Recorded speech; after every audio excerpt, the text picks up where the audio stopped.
set. I can't stop hustling every minute, every second. Can't stop. WWE streamlining titles, the reason why Frankie Kazarian left AEW, and Booker T admits to being ashamed of some of his TNA work. All of this and this week's 60-second rant on a brand new episode of Shot of Brew. What's going on, party people? This is Bros, Brews, and Botches, and it's your bro, Yellow Boy. This is a Shot of Brew. If this is your first time watching, this is where we bring you a shot of news from this week in professional wrestling. Also, as I'm tweaking my new segment of 60-second rants, I'll be focusing on just one topic for 60 seconds, and today will be none other than the polarizing CM Punk. But before we get going, make sure that you like, share, subscribe, and click that notification bell so that you know when the bros are bringing something new to you, the people. You people. But without further ado, let's get to the news. First up, future plans of WWE streamlining their titles. Now, this story comes to us from Fightful Select behind that old paywall with Sean Ross Sapp. If you all seen on this past Friday night, Asuka was presented a new championship title. In its aesthetics, it's in a similar look to Roman Reigns' new title, except with white leather. Now, the name of the title was also changed, with Fightful source confirming the obvious that it was to clean up the SmackDown Raw championship situation that was messed up during the draft. The similar title design was also reportedly to put the titles on the even planes. The current SmackDown Women's Champ, Rhea Ripley, is also slated to receive some sort of adjustment as well, so we'll see if that happens this Monday. In addition, the idea of the WWE and Universal titles unifying only came about when Reigns was sidelined after contracting COVID ahead of WWE Day 1 back in 2021. Now, there are also some plans of splitting the titles by WrestleMania 39, but those were nixed. Plans were made, however, after WrestleMania 39 to split the titles and each show have its own championship. The Universal and WWE titles' histories will remain separate, reportedly, and will continue whenever Roman loses the title. Now, as far as the women's tag titles, Fightful was told that there were plans to combine the NXT and women's tag titles back in April when the draft occurred, but unfortunate injuries prevented this from happening sooner. The plan is that the new unified tag titles will appear on WWE and NXT programming when needed, as was the original plan for the WWE women's tag titles. One of the points of the frustration from Fightful sources was the misuse of the term undisputed. I know we've seen that on the belts, and fans alike have the same frustration. So in both Roman's and Asuka's titles, you've seen that term undisputed on it. One of WWE's higher ups stated that, quote, "That's admittingly confusing. I don't know why there is an insistence upon doing that, and a lot of people have brought that up, and it's been dismissed," end quote. Hopefully they can sort it all out, because it equally has wrestling fans baffled. So we'll watch and see. Next up, the reason why SCU member Frankie Kazarian left AEW. Now, this is coming from the Wrestling Observer with old Dave Meltzer. Now, while on the Kurt Angle Show podcast, Kaz addressed his reasoning behind why he left AEW earlier this year to sign for Impact. Kaz stated, quote, "I still had 2 years left on my contract when I left. I made the decision to leave. I still had 2 years left. I probably could have been there much longer. I re-signed at the end of 2021. In hindsight, being what it is, I probably shouldn't have, but again, AEW. I was there since before day one. I was there when this was a germ of an idea. I was there discussing this company when they didn't even have initials attached to it. In these rooms with Cody and the Bucks and Paige and Sky and CD. So again, I was committed. I want to try to ride this thing out. Giggity. It just became apparent to me that what I like and what I appreciate about pro wrestling and the way I like it presented was not happening at AEW. And that's not an indictment at them. It's just that they perceive as good television, wrestling, and what I do are different things. And just one of those, and just the business model, everything. Again, it was one of those things. I feel that I have so much more to offer than what I was being utilized for at AEW. So I bet on myself and I made the decision to walk away, and I'm very thankful I did. It's by far the best decision I could have made, end quote.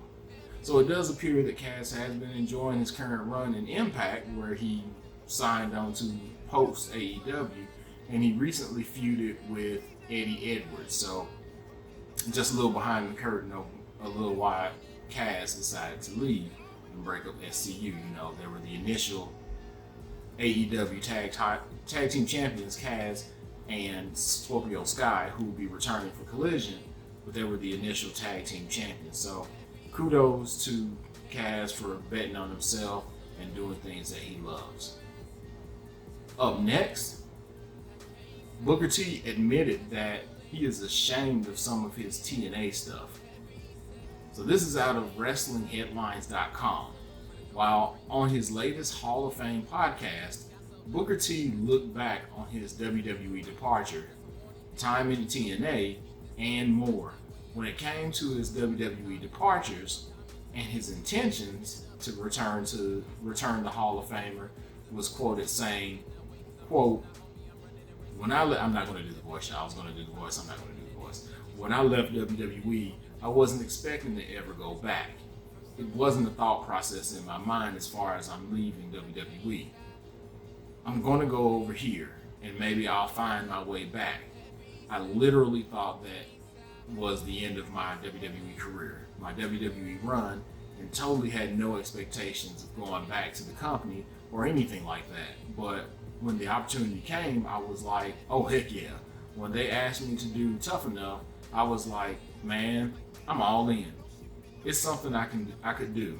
It's something I could transition from the ring to actually coaching and whatnot. I already got a school, so I'm already known for coaching. So this is perfect. That led to the commentary thing and analyst and whatnot. I've been there ever since. When it came to, end quote, when it came to Booker's TNA tenure, the NXT commentator had this to say, quote, it was just something that I was trying my best to entertain myself in TNA. Booker said, when I got to TNA, I really had high hopes to really be able to capture some moments in the company. And after about 2 weeks, I realized none of that was going to happen. So I just started acting the fool. I really did. I really started acting the fool. I'm actually ashamed of myself for some of the stuff I did in TNA. I really am, because I knew it wasn't going anywhere, and I lost my zeal for really going out and performing the way I think I always had before that. Unquote. He was also saying, quote, I lost my motivation. I had a 2-year contract and I lost my motivation. I've been watching Last Dance. I'm at episode 9 and tried to watch Michael Jordan's Drive. He was like a tyrant. He wanted nothing but the best from the guys that were around him. I know when I went to TNA, I felt I had that same feeling as far as I'm going to push these guys to really see exactly how far they can go, because I knew I had some young talent that I could really go out there and maybe create some magic with. Then, when none of that happened, I lost my passion just because I knew it was out of my hands. It was out of my control. There was nothing I could do with it. I was nowhere near that circle of people that was running it or anything like that. So I just literally just said, man, I'm going to come pick my check up. I'm going to try to have some fun and try to create something at the same time. And when these 2 years are over, we'll move on. Unquote. So as you can see, there is a little bit of remorse about the things that Booker did over in TNA. He lost his zeal, but it looks like he's got a little bit of it back. And where can you catch him now? Well, you can catch Booker T when he's not on camera ordering a chicken parm on DoorDash on NXT at the commentary table with Vic Joseph on Tuesday nights. Now, party people, it's time for my newest segment, 60-second rant. Now, I'm tweaking this a bit to give myself 60 seconds to speak on just one topic, whether it is viewer submitted or my own pick. Today is going to be my own pick, and with that said, make sure that you're all out there submitting in the comments on topics that you want me to talk about for 60 seconds. But for today's rant, I'm going to be talking about Phil Brooks, or otherwise known as CM Punk. Now, remember, what I rant about is my own personal thoughts and opinions and do not reflect on what the bros think as a whole. And this will be completed in one take, not rehearsed or scripted, my own thoughts, my own words, again, in 60 seconds. Ugh. So, are you ready? I said, are you ready? So, popping up the clock. That clock should, I don't know where it's going to be at. It's going to be on the screen. You'll see it. But without further ado, not going to do the head thing. Let's begin now. So, as far as CM Punk, again, I have fond memories of him back when he was in the WWE, and when he left wrestling, it did hurt. And to hear him coming back to wrestling in general with AEW did do something for me. There was that zeal, that excitement there. But when it came down to the fallout at All Out, I think he should have chose a better place to kind of talk about the things that he talked about. While they were valid, and there were major gripes because he had heard them for year after year after year, and fans just screaming at him and such like that. I don't think it was a good idea to do that in that kind of forum. Now, with him coming back to Collision, I'm not sure if he's more trouble than what he's worth, because he's not adding anything and fans are not clamoring to go see him outside of Chicago. So I'm hoping that with CM Punk, they do something to find other ways to boost him and to boost the contract. And there you go. That was the 60 seconds. I wish I had more time to talk about it, but I said I would give myself 60 seconds, unscripted, one take. It was a little bit like maybe 1 second over a minute. So, but yes, that was it. Again, please help me out with this segment by giving me extra ideas on what to talk about, wrestling related. If it's something current in the news that you're wanting an opinion on, or if it's just whatever, throw it down there in the comments. Let me know, and we'll see about doing a 60-second rant on it. So instead of doing a whole list, because that would be like 7 seconds a piece, I'm gonna do a 60-second rant on just one thing.